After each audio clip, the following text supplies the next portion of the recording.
চট্টগ্রাম নগরীর নন্দনকানন এলাকায় আন্তর্জাতিক কৃষ্ণ ভাবনামৃত সংঘ বা ইসকন কর্মীদের সঙ্গে স্থানীয় সনাতন ধর্মাবলম্বীদের দফায় দফায় সংঘর্ষের ঘটনা ঘটেছে। লোকনাথ মন্দিরের মালিকানা ও জমি দখলকে কেন্দ্র করে ৬ জুন শনিবার ভোর ৪টার দিকে এই সংঘর্ষ হয়। এতে অন্তত ৪ জন আহত হয়েছেন। পরিস্থিতি নিয়ন্ত্রণে পুলিশ একজনকে আটক করেছে।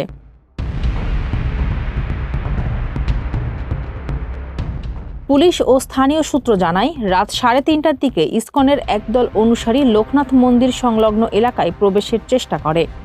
এ সময় এলাকার সাধারণ হিন্দু সম্প্রদায়ের লোকজন তাদের বাধা দিলে দুই পক্ষের মধ্যে তীব্র বাদানুবাদ শুরু হয়।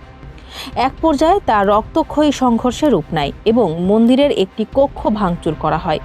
খবর পেয়ে নগর পুলিশের উপকমিশনার দক্ষিণ বিভাগের হোসাইন মোহাম্মদ কবির ভূঁইয়ার নেতৃত্বে অতিরিক্ত পুলিশ ঘটনাস্থলে পৌঁছে পরিস্থিতি নিয়ন্ত্রণে আনে।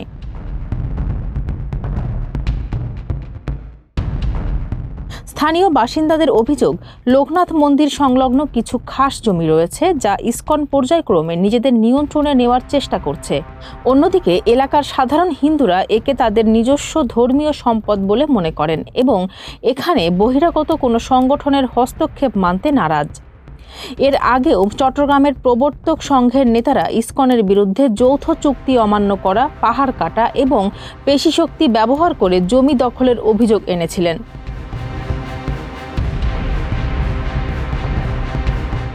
চট্টগ্রাম নগর পুলিশ দক্ষিণ জানিয়েছে, বর্তমানে নন্দনকানন এলাকায় থমথমে পরিবেশ বিরাজ করছে এবং অনাকাঙ্ক্ষিত পরিস্থিতি এড়াতে পুলিশি টহল অব্যাহত রয়েছে।